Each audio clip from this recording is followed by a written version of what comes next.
Hi, these comments are for Gigi. This is Michael. Thank you for submitting. It looks like this is a writing practice test prompt number 48, the importance of financial literacy in high school. So we have the professor's post, we have student A, student B's response, and then we have your response here at the end. I also went to ETS and I'm looking at the writing for an academic discussion rubric. So I can accurately score what you wrote. And I'm thinking right now, after reading it, I'm going to put you right in that 4 area. So I think you're probably right around 23, maybe 24 points. I think some minor language use issues may bring the score below 24. So let's take a look at the feedback. So the relevance, I'm going to break up the score into different areas. So you directly address a professor's question and you clearly support students' a position that financial literacy should be mandatory. I like the example that you provide. You're talking about working to pay pharmacy tuition, budgeting and savings. I think this supports the argument you're trying to make effectively. But you could elaborate maybe a little bit more. I think that would help the development of the paper. You have a few awkward transitions and redundant ideas, slightly weakening coherence. Language use. There is evidence of variety of sentence structures. You're using complex sentences, for example, some cause-effect connectors like therefore, however, consequently. However, there's also some frequent grammatical and lexical errors. Pluralization. This is something that you want to work on. And it's all connected to the we have these count nouns, we have uncount nouns, and we know count nouns can be singular or plural. We know that uncount nouns cannot. We have article uses, punctuation, and word form, and sometimes this interferes with your clarity of ideas. I think the vocabulary fits academic writing. You're using a lot of words, things like fundamental discipline, financial literacy, responsibility, prioritize, though some words are used incorrectly or awkwardly. For example, you have life, 3 essential demands, which is actually life's 3 essential demands, and then savings account. I don't think you need an apostrophe there. I would just say savings account with no apostrophe.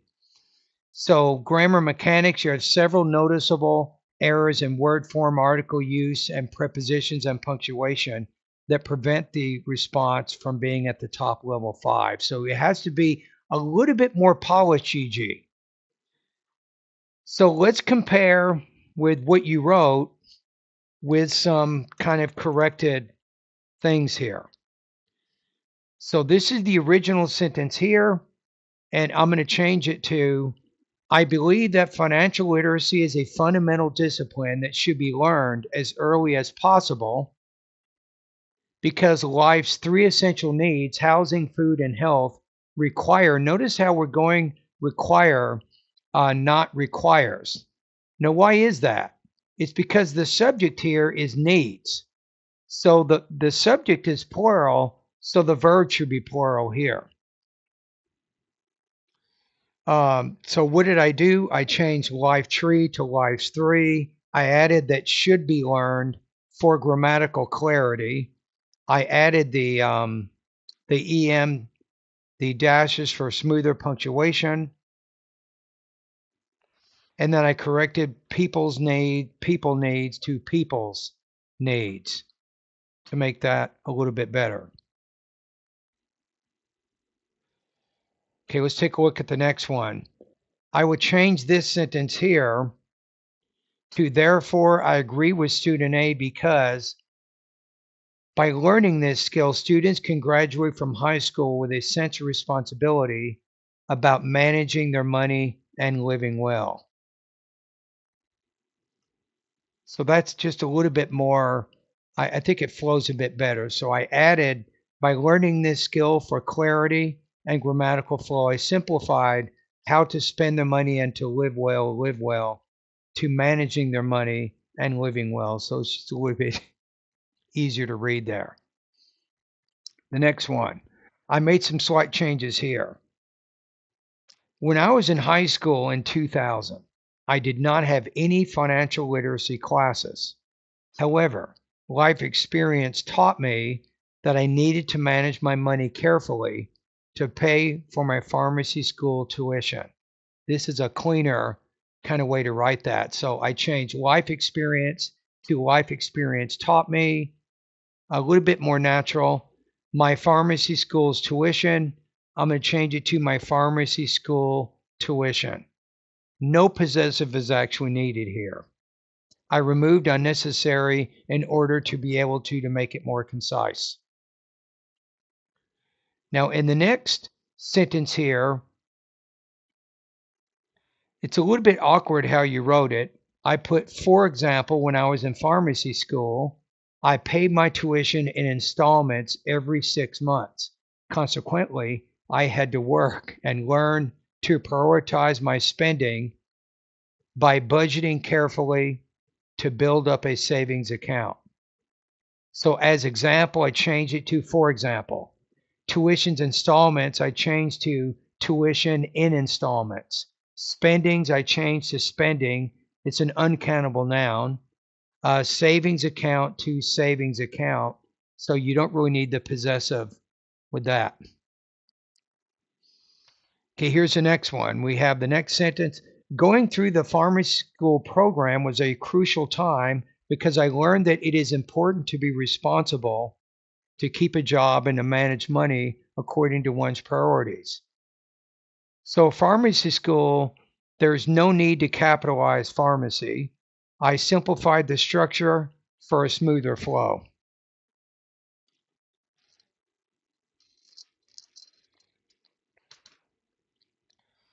Okay, the next one. I made some slight changes here. We have therefore I believe it, or therefore I believe it is crucial to learn financial skills. Otherwise, I would not be a pharmacist today.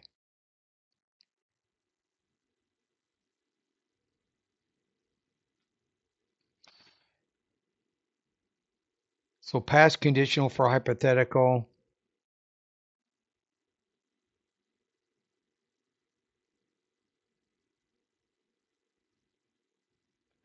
I guess you could probably keep it the way that you did. This is a suggestion. If you want to talk about it hypothetically, technically you're a pharmacy tech and not a pharmacist. So I see what's in your head and why you would write it that way. So you could probably write it the way that you did. So let's take a look at summary of key strengths. So the good thing is relevant and focused on the prompt. So you dealt with the professor's post and you made relevant and you added to the discussion to the two responses. You have a clear opinion with supporting personal example, a logical organization with transitions. You have sentence variety. So areas of improvement.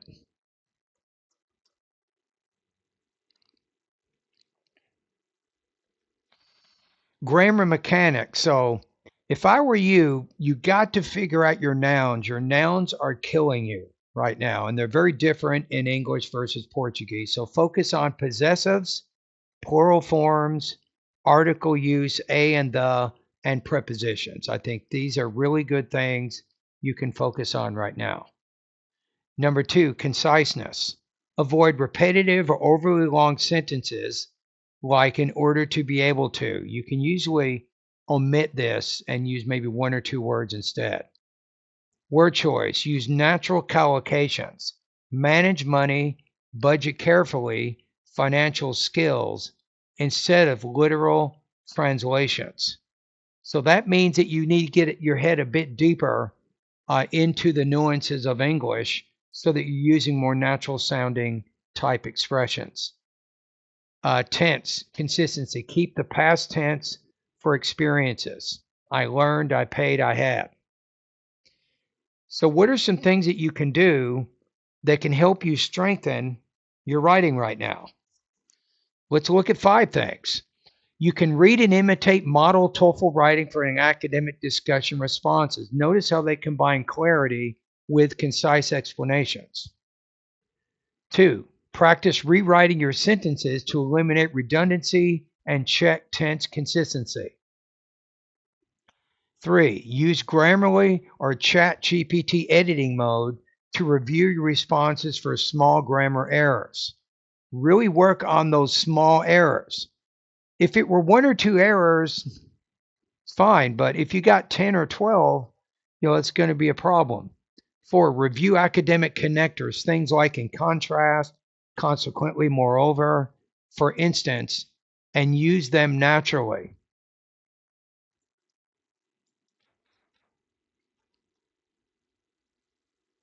Write 1 short TOEFL practice response every day. So 80 to 100 words, focusing on precision and accuracy rather than length.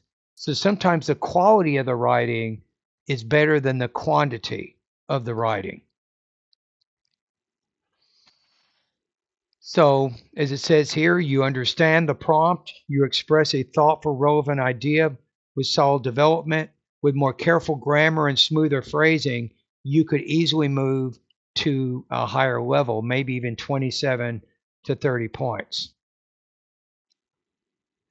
So I want to look a little bit more with the errors one more time. Sometimes hearing it more than once is good, and I'll try to give you some strategies. So let's focus a little bit more on the editing. So as I said before, you did a great job expressing your opinion clearly and supporting it with a strong personal example. Your ideas are relevant and well organized, which is a big strength for TOEFL writing. So those are good things. However, you made several common grammatical and word choice errors that kept your score at a level 4, around 23 out of 30. These mistakes are very typical for advanced ESL learners, and once you correct them, you can spot them, your writing will sound much more natural and professional. So below, you'll find a breakdown of your most frequent error types, examples from your essay, and strategies to help you improve. So number 1, let's talk about called word form and plural errors. So life's 3 essential demands changes to life's 3 essential demands. Or people needs change to people's needs. Spending changes to spending. Savings, apostrophe S, changes to savings account with no apostrophe. So what's going on here? You're sometimes confusing plural and possessive forms or using countable nouns when English requires uncountable ones. How do you fix it? Remember that some money-related nouns are uncountable. Things like money, spending, information, advice, furniture, equipment, homework. You do not want to add the plural S to these nouns. They're uncount nouns. 3, use possessives correctly. You have life's needs, a student's opinion, a child's book. Plural, people's needs, students' ideas. Notice how the plural possessive noun here, we put the apostrophe after the S, or then people is already plural, so then it's apostrophe S. Write 10 sentences using both plural and possessive forms. Example, my parents' advice helps me manage money wisely. Write 10 sentences, email them to me for correction, and I'll give you feedback on that. Okay, number 2, article errors, a, and the, and they create a lot of trouble for many, many non-native speakers.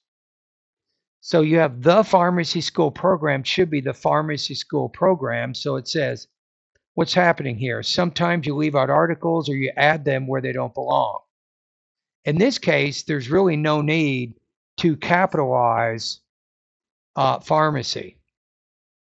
So you can say the pharmacy school program, but just there's no need to capitalize that P. So it says when you're using articles, you can use a and for general singular nouns. Notice how if you capitalize pharmacy, right, you're calling that a proper noun. There would be no need to use an article in front of it. But use a or an for general singular nouns, a job, a skill, an example. Notice how the an, it appears before nouns that begin with a vowel sound. Use the for specific nouns, the tuition I paid, the pharmacy school I attended. So practice tip. After writing, underline all nouns and check. Is this something general? Use a or an, or specific, use the.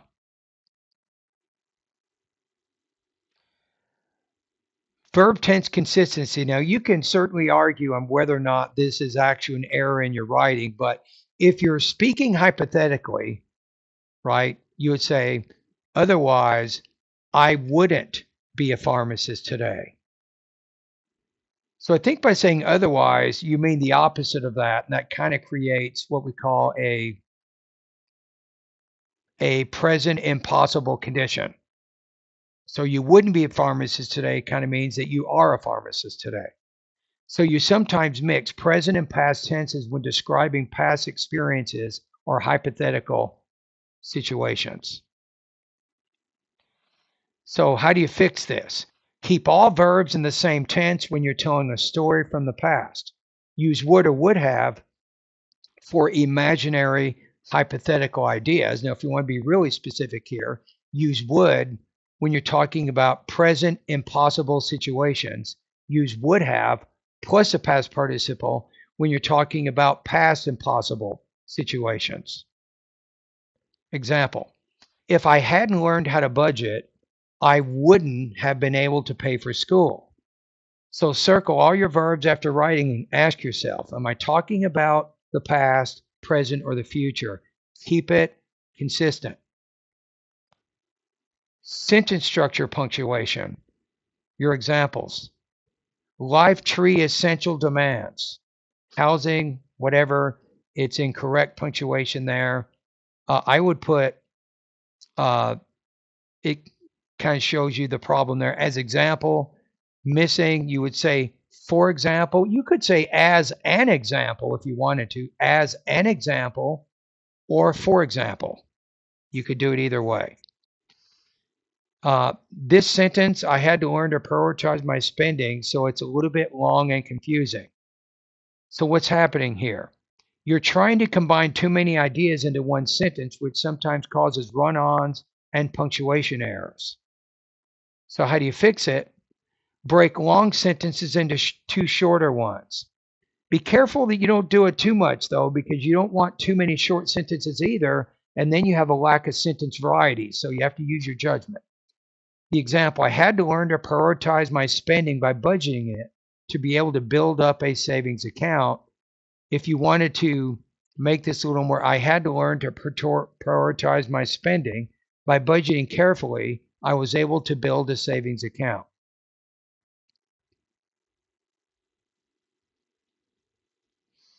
So use punctuation correctly. Use commas or dashes to separate ideas. So you have, and in this case, typically when you say needs, you would put a comma after needs, a comma after health. But you know you can't do that because you already have a comma after housing and food. So outside of the items in the series, it's better to use the dashes so then we can better keep track of housing, food, and health. Those are three specific things. If you don't do that, it almost looks like needs, comma, housing, comma, food, comma, health, comma, that you have four things instead of three. So be careful of your punctuation. It says practice, rewrite one of your paragraphs, making sure no sentence is longer than 20 words. Word choice and collocation. You have life experience showed me. You could say life experience taught me. Sort your money out. It's a little bit informal. You can say manage your money. Maybe it's a little bit better. A discipline to be learned. More natural would be subject or skill. So what's happening here?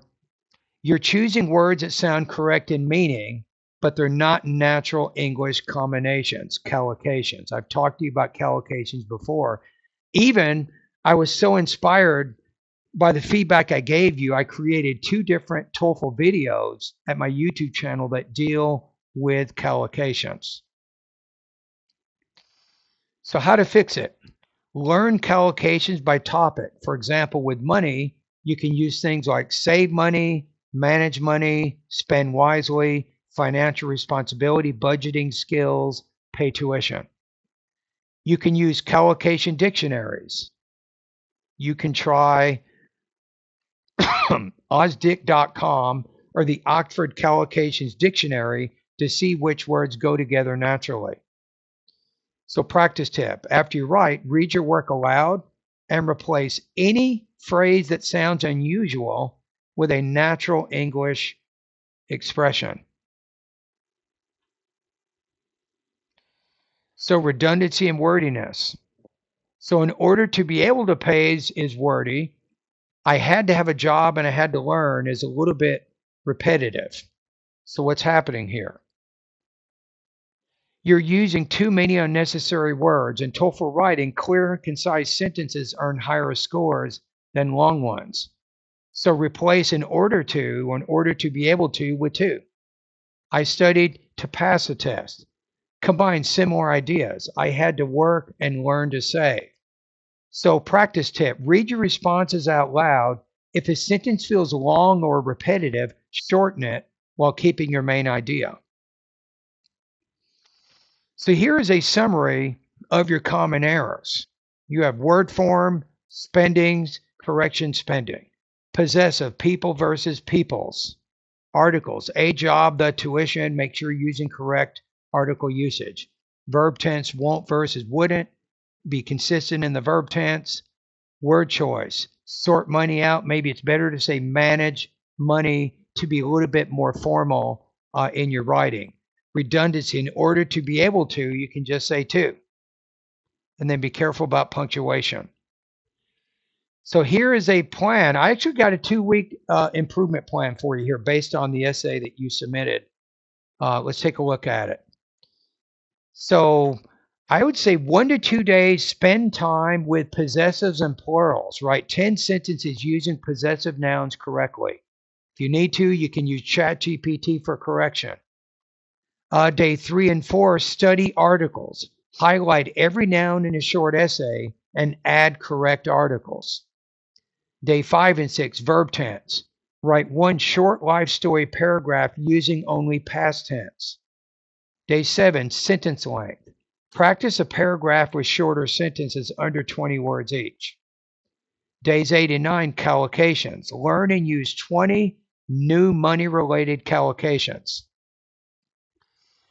Day 10 through 12, TOEFL practice. Write 1 100-word discussion post daily. And then day 13 and 14, use ChatGPT or Grammarly to check and rewrite your errors. So you already have strong ideas, organization, and real-life examples, which are key strengths for TOEFL writing. That's a good thing, right? Now, if you focus on grammar accuracy, article use, and smoother phrasing, you'll easily move from a score of 23 out of 30, which is maybe level 4, to 27 out of 30, which is level 5 on your future responses. All right, so thank you very much for completing the practice test. I hope that my feedback will help you to strengthen any weaknesses you might have in your writing. And remember, anybody watching at YouTube, you can check out my website at BetterTOEFLScores.com for my speaking and writing feedback service.